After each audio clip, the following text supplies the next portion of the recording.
In this podcast, NCMP and member of opposition party PSP, Hazel reviews that although she was originally a civil servant and was impressed by the PAP, she became disillusioned when HDB upgrading was linked to votes in the 1990s. This was a disgusting fact to me, so I had to check for myself. According to this paper by Siu Eng Teo and Lily Kong, the upgrading of housing has been viewed directly as an object of political patronage.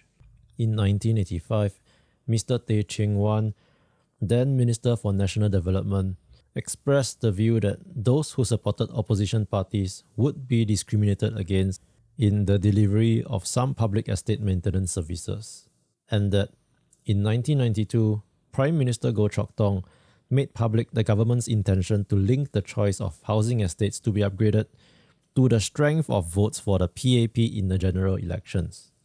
Well, that was more than 20 years ago. Have things changed? In this 2015 article, Tan Chuan-Jin told the media that all Singaporeans are meant to benefit from the government's work regardless of who they voted for. Yet, just in 2011, PM Lee Hsien Loong told some students that there has to be a distinction between PAP wards and opposition wards because the PAP wards supported the government and the policies which delivered these good things. Personally, it feels like the PAP has severe disrespect for the opposition parties despite being colleagues who want the best for Singapore. And as voters, it's not like there's a form asking which policies we agree or disagree on, telling us that we will be treated less simply because we think certain candidates will be better for the future of Singapore just feels out of touch. And well, if TCJ's 2015 opinion is partly based on the 2011 election results, maybe this also tells us that the incumbent is more willing to listen when they are losing votes. Well, I'm not interested in the candidate stories or individual motivations, so I'll skip this.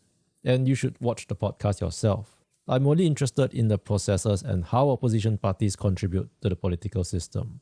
In the podcast, they discuss how adversarial parliament feels.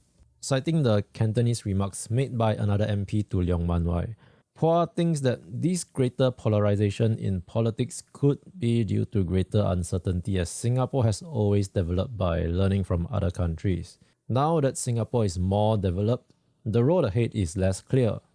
They later talked about electoral boundary changes, and she noted that in the case of West Coast GRC, where the PSP contested, 28,000 voters they had regularly visited were taken out, while 41,000 they had not connected with were added.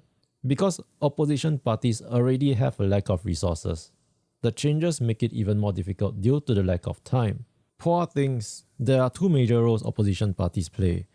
One is that they serve as tools for voters to express themselves to the ruling party and to serve as checks on the government for accountability. Two is serving as an alternative party to the ruling party, although this is not going to happen anytime soon. For instance, constitutional changes require a 2/3 majority, but right now there's only 10% opposition max. She then reviews the cost of politics in Singapore. In the 2020 GE, PSP spent more than $800,000 or $33,000 per candidate. Well, next I want to look at this daily catch-up podcast with the Workers' Party, who are MPs in Sengkang GRC. There's some talk about why they enter politics and policy, but the more important thing they said is that opposition parties allow you to contribute more to policy positions that may be under-researched or focused. From their position, the PAP are first-class operators who excel at taking other countries' models and adapting to our context. But we are at the stage of development where the direction of the country isn't as clear anymore. In regards to difficulties, it's pretty common for volunteers to drop out due to work commitments, stress, or family life.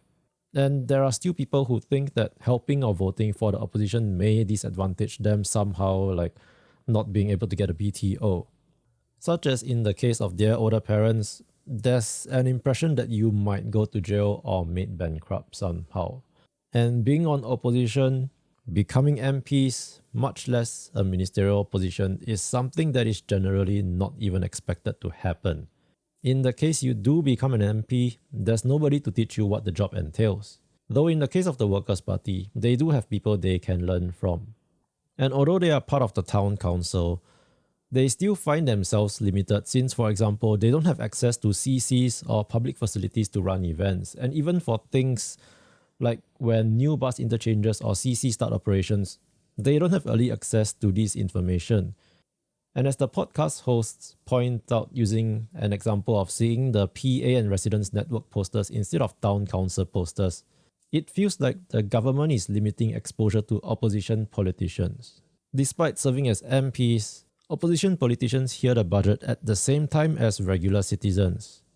But there is still time until the next sitting for them and their team of volunteers to go through the bills. And these difficulties continue even in Parliament, as time is often not devoted to topics the opposition wants to discuss. Rather, they discuss bills put out by the government, which means that the debate's agenda already has been set. And it is only during the budget and committee of supply where MPs have 20 minutes each to bring up their topics or concerns. Because of how the bills are presented, Singapore doesn't have bipartisan bills like in other countries where politicians of different parties work together. However, the interactions are generally very professional in Parliament. And the MPs still do get 5 questions per day of sitting, so that's something the Workers' Party make use of frequently. And finally, when opposition parties have to engage with the agencies such as LTA or NEA, well, the party lines doesn't matter and the civil servants will address the issue impartially.